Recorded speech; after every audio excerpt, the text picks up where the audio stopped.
ಆತ್ಮೀಯರೇ ನಮಸ್ಕಾರ. ಸೆಪ್ಟೆಂಬರ್ 22 ಕೃತಜ್ಞತೆ ಕಾರ್ಯಕ್ರಮದಲ್ಲಿ ಬಿ ಉಮೇಶ್ ಕುಮಾರ್ ಅವರ ಪ್ರಶಸ್ತಿಯನ್ನು AB ಬಸವರಾಜ್ ಹಿರಿಯ ನಿರೂಪಕರಿಗೆ ನೀಡ್ತಾ ಇದ್ದೇವೆ. ಇವತ್ತು ನಮ್ಮ ಜೊತೆ ಇದ್ದಾರೆ. ಸರ್ ನಮಸ್ಕಾರ. ನಮಸ್ಕಾರ ಸರ್. ಬಿ ಉಮೇಶ್ ಕುಮಾರ್ ದೂರದರ್ಶನದಲ್ಲಿ ಮೇಕಪ್ ಆರ್ಟಿಸ್ಟ್ ಆಗಿ ಚೀಫ್ ಆಫ್ ಮೇಕಪ್ ಟೀಮ್ ಆಗಿ ಇದ್ದವರು. ನನಗೆ ವೈಯಕ್ತಿಕವಾಗಿ ಪರಿಚಯ ಮಾಡಿದವರನ್ನು ಕೂಡ ನಿರೂಪಿಸಿ ಕೃತಿಯಲ್ಲಿ ಆರ್ಟಿಕಲ್ನ ಬರೆಯೋದಕ್ಕೆ ಅಂತ ಪರಿಚಯ ಮಾಡಿಕೊಟ್ಟಿದ್ರು. ನಮ್ಮ ಜೊತೆ ಬಿ ಉಮೇಶ್ ಕುಮಾರ್ ಇಲ್ಲ, ಅವರ ನೆನಪುಗಳು ನಮ್ಮ ಜೊತೆ ಇದೆ. ಹಾಗಾಗಿ ಬಿ ಉಮೇಶ್ ಕುಮಾರ್ ಅವ್ರನ್ನ ಯಾವ ಥರ ತಾವೇ ಹೇಗೆ ನೆನಪಿಸ್ಕೊಳ್ತೀರಿ? ನಮಸ್ಕಾರ ಎಲ್ಲರಿಗೂ. ಆತ್ಮೀಯರೇ, ಉಮೇಶ್ ಕುಮಾರ್ ಅವರು ನನಗೆ ಸುಮಾರು 82-83ರಲ್ಲಿ ಅವರು ಪರಿಚಯ ಆದರು. ನಾನು ರಂಗಸಂಪದ ತಂಡದಲ್ಲಿ ಹವ್ಯಾಸಿ ಕಲಾವಿದನಾಗಿ ನಾನು ಪಾತ್ರವಹಿಸ್ತಾ ಇದ್ದೆ. ಆಗ ಉಮಾಶ್ರೀಯವರು, CGK ಅವರು, ರಾಮಮೂರ್ತಿಯವರು, ಲೋಕೇಶು, ಹಾಗೆ ಎಲ್ಲ ಕಲಾವಿದರುಗಳು ಇದ್ದರು. ಆ ಸಂದರ್ಭದಲ್ಲಿ ಇವರು ಸಂಜೆ ನಾವು ನಾಟಕದ ತಾಲೀಮುಗಳು ಮಾಡುವಾಗ ಬರ್ತಾಯಿದ್ರು. ಆವಾಗ ಪರಿಚಯ ಇತ್ತಷ್ಟೆ. ಆ ಪರಿಚಯ ನಮ್ಮನ್ನು ದೂರದರ್ಶನಕ್ಕೆ ನಂಟು ಕೊಟ್ಟು ಮತ್ತು ದೂರದರ್ಶನದಲ್ಲಿ ಅವರಿಂದಲೇ ನಾನು ಪ್ರಸಾದನ ಮೇಕಪ್ಪನ್ನು ಮಾಡಿಸ್ಕೊಂಡು ಹಲವಾರು ಸಂದರ್ಶನಗಳಲ್ಲಿ ಭಾಗವಹಿಸಿ, ಮತ್ತು ಅವರನ್ನೇ ಅನಾರೋಗ್ಯದಲ್ಲಿ ಇದ್ದರೂ ಕೂಡ ಈ ಥರ ಜಯಪ್ರಕಾಶ್ ನಾಗತಿಹಳ್ಳಿಯವರು ನಿರೂಪಿಸಿ ಅಂತ ಹೇಳಿ ಒಂದು ಅದ್ಭುತವಾದ ಎಲ್ಲ ದಾಖಲೆಗಳನ್ನು, ಅಂದರೆ ಎಲ್ಲ ನಿರೂಪಕರಿಗೆ ಸಮಗ್ರವಾದಂಥ ದಾಖಲೆ ಬರುವಂಥ ಒಂದು ಪುಸ್ತಕವನ್ನು ಮಾಡ್ತಾ ಇದ್ದಾರೆ. ಸ್ವಪ್ನ ಬುಕ್ ಸ್ಟಾಲಿಂದ ಬಿಡುಗಡೆ ಆಗ್ತಾ ಇದೆ. ನೀವು ಲೇಖನನ್ನು ಕೊಡಬೇಕು ಅಂತ ಹೇಳಿ ಅವರು ಮತ್ತೆ ಅದನ್ನು ತಿಳಿಸಿದ್ರಿಂದ ನಾನು ತಮ್ಮನ್ನು ಸಂಪರ್ಕ ಮಾಡೋದಕ್ಕಾಯಿತು. ಹಾಗಾಗಿ ಉಮೇಶ್ ಅವ್ರನ್ನ ನಾನು ತುಂಬ ಹೃದಯದ ಧನ್ಯವಾದಗಳನ್ನು ನಾನು ಅವರಿಗೆ ಅರ್ಪಿಸಬೇಕಾಗುತ್ತೆ ಸರ್. ನಿರೂಪಿಸಿ ಕೃತಿ ಈಗ ಮುದ್ರಣದ ಹಂತದಲ್ಲಿದೆ. ನೀವು 3rd ಪ್ರೂಫ್ ಅಂಡ್ 4th ಪ್ರೂಫ್ನ ನೋಡಿದರೆ ಇಡೀ ಕೃತಿಯನ್ನು ಗಮನಿಸಿದಾಗ ನಿಮಗೆ ನಿರೂಪಿಸಿ ಕೃತಿಯ ಬಗ್ಗೆ ಏನು ಹೇಳಬೇಕು ಅಂತ ಇದ್ದೀರಿ ಸರ್? ನಿರೂಪಣೆ ಅನ್ನೋದು ತಾವು ಹೇಳಿದಾಗೆ ಮಾತನ್ನು ಮಲ್ಲಿಗೆ ಹಾರವನ್ನಾಗಿ ಮಾಡಿ, ಮಾತನ್ನು ಮುತ್ತಿನ ಹಾರವನ್ನಾಗಿ ಮಾಡಿ, ವೇದಿಕೆ ಮತ್ತು ವೀಕ್ಷಕರ ಅಥವಾ ಪ್ರೇಕ್ಷಕರ ನಡುವೆ ಒಂದು ಸಂಪರ್ಕ ಸೇತುವಾಗಿ ಮಾಡುವಂಥದ್ದು ಒಂದು ನಿರೂಪಣೆ ಅನ್ನುವಂಥದ್ದು. ಇತ್ತೀಚೆಗೆ ಅದು ಬಹಳನೇ ಪ್ರಾಮುಖ್ಯತೆಯನ್ನು ಪಡಿತಾ ಇದೆ. ತಾವು ಕೂಡ ಈ ಕ್ಷೇತ್ರದಲ್ಲಿ ಸಾಕಷ್ಟು ಕೃಷಿಯನ್ನು ಮಾಡಿದಂಥವರು, ಅದ್ಭುತವಾಗಿ ಹಲವಾರು ಹೊಸ ಪ್ರತಿಭೆಗಳಿಗೆ ಸ್ಫೂರ್ತಿಯನ್ನು, ಚೈತನ್ಯವನ್ನು, ತರಬೇತಿಯನ್ನು ಕೊಟ್ಟು ನಾಡಿನ ಹಲವಾರು ಅವರು ಮಾಧ್ಯಮಗಳಲ್ಲಿ ಸೇವೆಯನ್ನು ಮಾಡ್ತಾ ಇದ್ದಾರೆ. ಹಾಗಾಗಿ ತಮಗೆ ತುಂಬ ಹೃದಯದ ಅಭಿನಂದನೆಗಳನ್ನು ನಾನು ಸಲ್ಲಿಸ್ತಾ ಇದ್ದೀನಿ. ಧನ್ಯವಾದ. ನೀವು ನಿಮ್ಮ ನಿರೂಪಣೆಯ ಒಂದು ಜರ್ನಿ ಹೇಗೆ ಅನ್ನೋದನ್ನು ಸಂಕ್ಷಿಪ್ತವಾಗಿ ನಮಗೆ ಮಾಹಿತಿ ಕೊಡಿ. ಕೆಲವೊಮ್ಮೆ ಬಲ್ಲವರಿಂದ ಕಲಿತು, ಕೆಲವೊಮ್ಮೆ ಸುಜ್ಞಾನಗಳಿಂದ ಕಲಿತು, ಸರ್ವರೊಳಗೊಂದೊಂದು ವಿದ್ಯೆಯ ನುಡಿಗಲಿತು ವಿದ್ಯೆಯ ಪರ್ವತವೇ ಆದ ಸರ್ವಜ್ಞ ಅನ್ನುವಂಥ ಆ ಪುಣ್ಯಾತ್ಮ ಸರ್ವಜ್ಞನ ವಚನದ ಸಾಲುಗಳಿದೆ. ಆದರೆ ನಾನು ಅಲ್ಪಜ್ಞ, ಸರ್ವಜ್ಞ ಅಲ್ಲ. ಕೆಲವನ್ನ ನೋಡಿದ ಕಡೆ, ಕೆಲವನ್ನ ಕಂಡ ಕಡೆ, ಇದನ್ನೆಲ್ಲ ನೋಡಿ ಮಾತನ್ನ ಜ್ಯೋತಿರ್ಲಿಂಗ ಅಂತ ಹೇಳಿದ್ದಾರೆ ಶರಣರು, ವಚನಕಾರರು. ಮಾತು ಆಡಿದರೆ ಹೋಯ್ತು, ಮುತ್ತು ಒಡೆದರೆ ಹೋಯ್ತು ಅಂತ. ಮಾತು ಬಲ್ಲವನಿಗೆ ಜಗಳವಿಲ್ಲ, ಊಟ ಬಲ್ಲವನಿಗೆ ರೋಗವಿಲ್ಲ ಅಂಥೇಳಿ ನಾವು ಪ್ರಾಥಮಿಕ ಶಾಲೆಯಲ್ಲಿ, ಮಾಧ್ಯಮಿಕ ಶಾಲೆಯಲ್ಲಿ ಅದನ್ನು ಅಧ್ಯಯನ ಮಾಡ್ಕೊಂಬಂದವು. ನನಗೆ ಮೊದಲಿಂದನೂ ಸಾಹಿತ್ಯದ ಒಲವು, ಸಾಂಸ್ಕೃತಿಕವಾದ ಒಲವು, ಈ ನಟನೆ ಇದರದ್ದೆಲ್ಲ ಒಲವು ಹಾಗೆ ಬಂದಿತ್ತು. ಇದರ ಜೊತೆಗೆ ನಮ್ಮ ಯಾವುದಾದ್ರು ಒಂದು ಕಾರ್ಯಕ್ರಮಗಳು ಅದು ಮಾಡಿದಾಗ ಅಥವಾ ಶಾಲೆ ಕಾಲೇಜುಗಳಲ್ಲಿ ಮಾಡಿದಾಗ ಕೂಡ ನನ್ನನ್ನು ಕರಿತಿದ್ದು. ವಿದ್ಯಾರ್ಥಿಯಾಗಿದ್ದಾಗ ಇದನ್ನು ನೀವು ಹೀಗೆ ಮಾಡಬೇಕಪ್ಪ ಅಂತ ಹೇಳ್ತಾಯಿದ್ರು. ಆದ್ರೂ ನನಗೆ ಸಂಕೋಚ ಮತ್ತು ಭಯ, ಸಂಕೋಚ ಪ್ರವೃತ್ತಿನೇ ನನಗೆ ಹೆಚ್ಚಾಗಿತ್ತು. ಆ ಸಂಕೋಚದ ತೆರೆ ಮರೆಗೆ ಸರಿಸಿ ನಾನು ಮಾತನಾಡಬಲ್ಲೆ ಅನ್ನುವಂಥ ಚೈತನ್ಯ ಸ್ಫೂರ್ತಿಯನ್ನು ಆ ಶಾಲೆಯಲ್ಲಿ ನನಗೆ ಸಹಪಾಠಿಗಳು ಮತ್ತು ಹಲವಾರು ಶಿಕ್ಷಕರುಗಳು ನನಗೆ ಪ್ರೋತ್ಸಾಹವನ್ನು ಕೊಟ್ಟಿದ್ದರಿಂದ ನಾನು ಆ ಮೈಕನ್ನು ಹಿಡಿದು ಆ ಧ್ವನಿವರ್ಧಕದ ಮುಂದೆ ಮಾತಾಡಬಲ್ಲೆ ಅನ್ನುವಂಥದ್ದು ನನಗೆ ಬಂತು.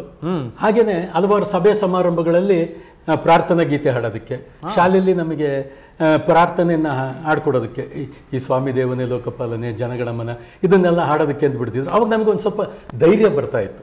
ಮತ್ತು ಯಾವುದನ್ನು ಹೇಗೆ ಆಡಬೇಕು ಅನ್ನೋಂಥದ್ದು ರಾಗ. ಈಗ ಹೊಸದಾಗಿ ನಿರೂಪಕರಾಗಬೇಕು ಅನ್ನೋರಿಗೆ ಏನು ಸಲಹೆ ನಿಮ್ಗೆ?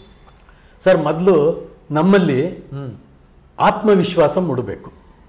ಎಂತಹ ವೇದಿಕೆಯಾಗಿರಲಿ, ನಾನೇ ಆ ತಾಯಿ, ಆ ವಾಗ್ದೇವಿ ಸರಸ್ವತಿ ನನ್ನ ಮತಿಯಲ್ಲಿ ಏನು ಮೂಡಿಸ್ತಾಳೆ, ಆ ನಾಲಿಗೆಯಲ್ಲಿ ನಾನು ಆಡಬೇಕು ಅಂದರೆ ಮಾತು ಸತ್ಯಶುದ್ಧವಾಗಿರಬೇಕು, ಪ್ರಾಮಾಣಿಕವಾಗಿರಬೇಕು, ಇನ್ನೊಬ್ಬರನ್ನ ನೋಯಿಸದೇ ಇರಬೇಕು. ಹಾಗಾಗಿ ಮಾತಿನ ಅರಿವನ್ನು ಅದನ್ನು ನಾವು ಅಳತೆಯಲ್ಲಿ ಇಟ್ಕೊಂಡು ಮಾತಾಡಬೇಕು. ಅದನ್ನು ನಾವು ಮಾತನ್ನು ಆಡುವಾಗ ಹೃದಯದ ತಕ್ಕಡಿಯಲ್ಲಿ ತೂಕ ಮಾಡಿ ನಾಲಿಗೆಯಿಂದ ಹರಿಬಿಡಬೇಕು ಅಂತೇಳಿ ದೊಡ್ಡವರು ಹೇಳ್ತಾರೆ. ಹಾಗಾಗಿ ಮಾತು ಅನ್ನೋದಕ್ಕೆ ಅಮೂಲ್ಯವಾದಂಥ ಒಂದು ಬೆಲೆ ಇದೆ. ಈ ಹೊಸದಾಗಿ ನಿರೂಪಕ ಆಗಬೇಕು ಅನ್ನೋಂಥವ್ರಿಗೆ ಸಭಾ ಕಂಪನ ಅನ್ನುವಂಥದ್ದು ಇರುತ್ತೆ. ಹೌದು, 10 ಜನ ಇದ್ದಾಗ ಹರಟೆ ಹೊಡೆಯೋದಕ್ಕೂ ಮುಂದೆ 10 ಜನ ಇದ್ದಾಗ ವೇದಿಕೆ ಮೇಲೆ ನಿಂತು ಮಾತಾಡೋದಕ್ಕೂ ಬಹಳ ವ್ಯತ್ಯಾಸ ಇದೆ. ನಾನು ಹಲವಾರನ್ನ ಒಂದು ರೀತಿ ಏಕಲವ್ಯ ವಿದ್ಯೆ ಅಂತ ಹೇಳ್ಬೋದು. ದ್ರೋಣಾಚಾರ್ಯರ ಪ್ರತಿಮೆ ಮಾಡ್ಕೊಂಡು ಏಕಲವ್ಯ ತಾನು ಧನುರ್ವಿದ್ಯೆ ಕಲ್ತ ಅನ್ನೋ ಹಾಗೆ ನಾನು ಹಲವಾರು ಸಭೆ ಸಮಾರಂಭಗಳಿಗೆಲ್ಲ ಹೋಗ್ತಾ ಇದ್ದೆ. ಎಷ್ಟು ಸ್ಪಷ್ಟವಾಗಿ, ಎಷ್ಟು ಸುಲಲಿತವಾಗಿ ಅವ್ರು ಮಾತಾಡ್ತಾರೆ, ನಾನ್ಯಾಕೆ ಪ್ರಯತ್ನ ಮಾಡಬಾರ್ದು ಅನ್ನೋವಂಥದ್ದು ನನಗೆ ಭಾವನೆಗಳೆಲ್ಲ ಮೂಡ್ತಾ ಇದೆ. ಓಕೆ. ಈಗ ನಾನು ದೂರದರ್ಶನಕ್ಕೆ ಬಂದು ಹೋಗ್ತಾ ಇದ್ದೆ, ಜೊತೆಗೆ ನೀವು ನಂದೊಂದು ವರ್ಕ್ಶಾಪ್ಗೂ ಬಂದು ಭಾಗವಹಿಸಿದ್ದೆ ಅಂದ್ರೆ ನನ್ನ ಬಗ್ಗೆ ಒಟ್ಟಾರೆ ಏನು ಕಲ್ಪನೆ ಬಂದಿತ್ತು ತಮಗೆ? ಸರ್, ತಾವು ದೂರದರ್ಶನದಲ್ಲಿ ನಿರೂಪಣೆ ಮಾಡ್ತಾ ಇದ್ರಿ, ಮತ್ತೆ ತಾವು ಬಳಸುವ ಪದಗಳು ಸಾಹಿತ್ಯಬದ್ಧವಾಗಿ ಪಂಡಿತ ಪಾಮರರಿಗೂ ಕೂಡ ಮುಟ್ಟುವ ಹಾಗೆ, ನಾವು ಯಾವುದೇ ಚಂಚಲವಾದ ಸ್ವಭಾವ ಅಥವಾ ಮನೋಭಾವನೆ ಒಬ್ಬ ವೀಕ್ಷಕನಿಗೆ ಅಥವಾ ಒಬ್ಬ ಪ್ರೇಕ್ಷಕನಿಗೆ ಬರಬಾರ್ದು. ಏನೋ ಹೇಳ್ತಾ ಇದ್ದಾರೆ, ನಾನು ಕೇಳಬೇಕು. ಒಂದು ನಾಲಿಗೆಯಿಂದ ಆಡುವ ಮಾತನ್ನು 2 ಕಿವಿಗಳು ಅದನ್ನು ಆಲಿಸಿ ಕೇಳಬೇಕು, ಅದನ್ನು ನೆನಪಿಗೆ ಅಥವಾ ಅದನ್ನು ವಿಚಾರ ಮಂಥನ ಮಾಡಬೇಕು ಅನ್ನೋವಂಥದ್ದಿಲ್ಲ. ಆ ಆಕರ್ಷಣೆ, ಅದು ಮಾತಿನ ಆಕರ್ಷಣೆ ಅನ್ನೋವಂಥದ್ದು. ಈಗ ನಾನು ಹೇಳಿದ್ನಲ್ಲ, ಮಾತು ಬಲ್ಲವನಿಗೆ ಜಗಳವಿಲ್ಲ ಅನ್ನೋದಕ್ಕೆ. ಹಾಗಾಗಿ ಮಾತನ್ನು ನಾವು ಅರಿತು, ಹದವರಿತು, ರುಚಿಗೆ ತಕ್ಕಷ್ಟು ಉಪ್ಪು ಅಂತ ಅಡುಗೆ ಮಾಡುವಾಗ ಹೆಣ್ಮಕ್ಳು ಹೇಳ್ತಾರೆ. ಹಾಗೆ ಎಷ್ಟು ಬೇಕೋ ಅಷ್ಟೊಂದು ಕೊಡ್ತಾ ಹೋದಾಗ ಅದು ಹಿತವಾಗಿ ಮಿತವಾಗಿರುತ್ತೆ. ಹೌದು, ಥ್ಯಾಂಕ್ ಯು ಬಸವರಾಜ್. ನಾವಂತೂ ಆನ್ಲೈನ್ ಮತ್ತು ಆಫ್ಲೈನ್ ಕ್ಲಾಸ್ನಲ್ಲಿ ಗೈಡ್ ಮಾಡ್ತಾ ಇರ್ತಾನೆ, ಮೆಂಟ್ರಿಂಗ್ ಮಾಡ್ತಾ ಇರ್ತಾನೆ, ಹೇಳ್ಕೊಡ್ತಾನೆ. ನಿಮ್ಗೆ ಆಸಕ್ತಿ ಇದ್ದರೆ 9341259267 ಅಥವಾ 9620303000ಗೆ ಕರೆ ಮಾಡಿ ಮಾಹಿತಿಯನ್ನು ಪಡೀರಿ ಅಂತ ಕೋರ್ತಾನೆ. ಈಗ ಸೆಪ್ಟೆಂಬರ್ 22ನೇ ತಾರೀಕು 2024 ಭಾನುವಾರ ಬೆಳಗ್ಗೆ 10 ಗಂಟೆಗೆ ಬೆಂಗಳೂರಿನಲ್ಲಿ ಒಂದು ಕಾರ್ಯಕ್ರಮ, ಹೆಸರು ಕೃತಜ್ಞತೆ, ನಾಗಮ್ಮ ಫೌಂಡೇಶನ್ ವತಿಯಿಂದ ಆರ್ಗನೈಸ್ ಮಾಡಿದ್ದೀವಿ. ಬಸವರಾಜ್ ಅವರಿಗೆ ಬಿ ಉಮೇಶ್ ಕುಮಾರ್ ಅವರ ಪ್ರಶಸ್ತಿಯನ್ನು ನೀಡಿ ಪುರಸ್ಕಾರ ಮಾಡ್ತಾ ಇದ್ದೇವೆ. ಕೃತಜ್ಞತೆ ಎನ್ನುವ ಕಾರ್ಯಕ್ರಮ, ಈ ಕೃತಜ್ಞತೆ ಎನ್ನುವ ಪದ ನಿಮ್ಗೆ ಹೇಗೆ ಅನಿಸುತ್ತೆ ಸರ್? ಕೃತಜ್ಞತೆ ಎನ್ನುವಂಥ ಪದಕ್ಕೆ ನಾವು ಬೆಲೆ ಕಟ್ಟೋದಕ್ಕೆ ಸಾಧ್ಯ ಇಲ್ಲ. ಯಾವುದೇ ವ್ಯಕ್ತಿ, ಯಾವುದೇ ಒಂದು ಸಂಸ್ಥೆ ಅಥವಾ ಯಾವುದೇ ಸಮಾಜ, ದೇಶ, ಒಬ್ಬ ವ್ಯಕ್ತಿ ತನಗೆಲ್ಲವನ್ನೂ ಬೇಕು ಅಂತ ಆಸೆಪಟ್ಟು ಪಡೆಯೋನು, ನಾನು ಕೂಡ ಸಮಾಜಕ್ಕೆ, ದೇಶಕ್ಕೆ, ನನ್ನ ಪರಿವಾರಕ್ಕೆ ನಾನು ಏನು ಕೊಡಬಲ್ಲೆ ಅನ್ನುವಂಥದ್ದು ಇದೆಯಲ್ಲ, ಅದನ್ನು ಕೊಡುವಂಥ ಮನೋಭಾವನೆಯೇ ನಾವು ಕೃತಜ್ಞತೆ ಅಂತ. ಒಂದು ತಾವು ಹೇಳಿದ್ರೆ, ತಾವು ಯವನಿಕದಲ್ಲಿ 1999 ಸಂದರ್ಭದಲ್ಲಿ ಪ್ರಜಾವಾಣಿಯಲ್ಲಿ ತಾವು ಅದನ್ನು ಪ್ರಕಟಣೆ ಕೂಡ ಮಾಡಿದರೆ, ನಾನು ಅಲ್ಲಿ ಇಲ್ಲಿ ಹಾಗೆ ಹೀಗೆ ಮಾಡ್ತಾ ಇದ್ದೆ. ಮಾಡಿದಾಗೆಲ್ಲ ಭಾಳ ಚೆನ್ನಾಗಿ ಮಾತಾಡ್ತಿದ್ದಿ ಅಂತ ಎಲ್ಲ ಪ್ರೋತ್ಸಾಹ ಕೊಟ್ಟಿದ್ದು. ನನಗೇನಂತೂ ಬಹಳನೇ ಹೌದಲ್ವಾ, ನಾನು ಚೆನ್ನಾಗಿ ಮಾತಾಡ್ತೀನಿ. 10 ಜನ ಆದ್ರೆ ಹೇಳಿದಾಗ ಕನಿಷ್ಠ 8 ಜನನಾದ್ರೂ ಆತ್ಮಪೂರ್ವಕವಾಗಿ ಹೇಳಿರ್ತಾರೆ. ಅದು ನನಗೆ ನಾನು ಮಾತಾಡಬಲ್ಲೆ ಅನ್ನುವಂಥದ್ದನ್ನು ಚೈತನ್ಯ ಕೊಡ್ತು. ಇದು ಒಂದು. ಆಮೇಲೆ ತಾವು ಮಾಡಿದ ಕಾರ್ಯಾಗಾರಕ್ಕೆ ಬಂದಾಗ ಅಪರ್ಣ ಅವರು ಕೂಡ ತಮ್ಮ ಜೊತೆಯಲ್ಲಿದ್ದರು. ಅಲ್ಲಿ ನನಗೇನು ಅನ್ನಿಸ್ತು, ತಾವು ಹೇಳ್ಕೊಡ್ತಾ ಇದ್ದಿದ್ದ ರೀತಿ ಮತ್ತು ಚಹಾ ವಿರಾಮ ಮತ್ತು ಬಿಡುವಿನ ವೇಳೆಯಲ್ಲಿ ನಾನು ಹಲವಾರು ವಿಷಯಗಳನ್ನು ತಮ್ಮ ಹತ್ರ ಪ್ರಸ್ತಾಪ ಮಾಡ್ತಾಯಿದ್ದೆ. ಸರ್, ನಾನು ಹೀಗಿದ್ದೀನಿ, ಹೀಗೆಲ್ಲ ಮಾಡ್ತಾಯಿದ್ದೀನಿ ಅಂತ. ಇಲ್ಲ, ಇದು 3 ದಿನದಲ್ಲಿ ನೀವು ತರಬೇತಿಲಿ ಏನು ಸಾಧ್ಯ ಅದನ್ನು ಕಲ್ತ್ಕೊಳ್ಳಿ, ಇನ್ನು ಕೆಲವನ್ನೆಲ್ಲ ನೀವು ಹಾಗೆ ಇದು ಮಾಡ್ಕೊಂಡು ತಿಳ್ಕೊಬೋದು, ಮಾಡ್ಬೋದು ಅಂತ.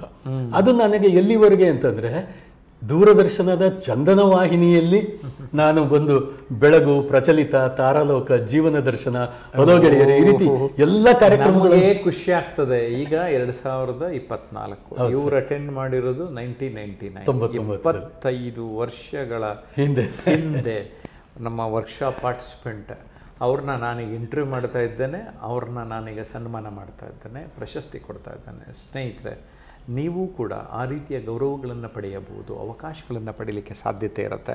ನಾನು ಸುಮಾರು 30 ವರ್ಷದಿಂದ ಈ ಕ್ಷೇತ್ರದಲ್ಲಿ ಕೃಷಿಯನ್ನು ಮಾಡ್ತಾ ಇದ್ದೇನೆ. ನನಗೇನೆಂದರೆ, ನಾನೊಬ್ಬ ಬೆಳೆದರೆ ಸಾಲದು, ನಮ್ಮ ಸುತ್ತಮುತ್ತಲಿನವರು, ನಾವು ವಿಶೇಷವಾಗಿ ನಮ್ಮ ವಿದ್ಯಾರ್ಥಿಗಳು ಬೆಳೀಬೇಕು ಅನ್ನುವ ಆಸೆಯಿಂದ ನಾನು ಈ ಒಂದು ಕಾಯಕದಲ್ಲಿ ತೊಡಗಿಸ್ಕೊಂಡಿದ್ದೇನೆ. ನೀವು ಆ ರೀತಿ ಕೈ ಜೋಡಿಸಿ ಸೆಪ್ಟೆಂಬರ್ 22ನೇ ತಾರೀಕು ಭಾನುವಾರ ಬೆಳಿಗ್ಗೆ ಬೆಂಗಳೂರಿನಲ್ಲಿ ಕಾರ್ಯಕ್ರಮ ಇರುತ್ತೆ. ವಿಡಿಯೋಗಳನ್ನ ನೋಡ್ತಾ ಇರಿ. ನಿಜವಾಗ್ಲೂ ನಿಮ್ಗೆ ಆಸಕ್ತಿ ಇದ್ದರೆ ಒಂದು ವಿಡಿಯೋದಲ್ಲಿ ಕಾರ್ಯಕ್ರಮ ಹತ್ತಿರ ಇರೋಂಗೆ ಮಾಹಿತಿ ಸಂಪೂರ್ಣವಾಗಿ ಕೊಡ್ತೀವಿ. ನಿಮ್ಗೆ ಆಸಕ್ತಿ ಇದ್ದರೆ ನೋಂದಾಯಿಸಿಕೊಂಡು ನೀವು ಬರೋದಕ್ಕೆ ಅವಕಾಶ ಇದೆ.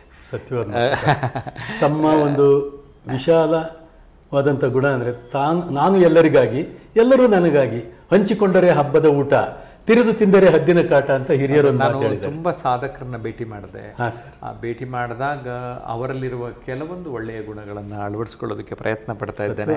ಕೃತಜ್ಞತೆ ನಿಜವಾಗೂ ನಾನು ಪಾಲಿಸ್ಕೊಂಡು ಬಂದಿದ್ದೀನಿ. ವಿಶೇಷವಾಗಿ ನಿಮ್ಮೆಲ್ಲರಿಗೂ ಕೃತಜ್ಞತೆ. ಯಾಕೆಂದರೆ ಸುಮಾರು 46,500 ಜನ ಸಬ್ಸ್ಕ್ರೈಬರ್ಸ್ ಆಗಿದ್ದೀರಿ. ಇನ್ನು ಕೆಲವರು ಸಬ್ಸ್ಕ್ರೈಬರ್ ಆಗಿಲ್ಲ. ದಯಮಾಡಿ ಆಗಿ ಕಾಮೆಂಟ್ ಮಾಡಿ ನಿಮ್ಮ ಬೆಳವಣಿಗೆಗೆ, ನಿಮ್ಮ ಅಭಿವೃದ್ಧಿಗೆ ಅಂತ ಕೋರ್ತಾ AB ಬಸವರಾಜ್ ಅವರಿಗೆ ಧನ್ಯವಾದಗಳನ್ನು ಸಲ್ಲಿಸೋಣ. ನಮಸ್ಕಾರ ಸರ್.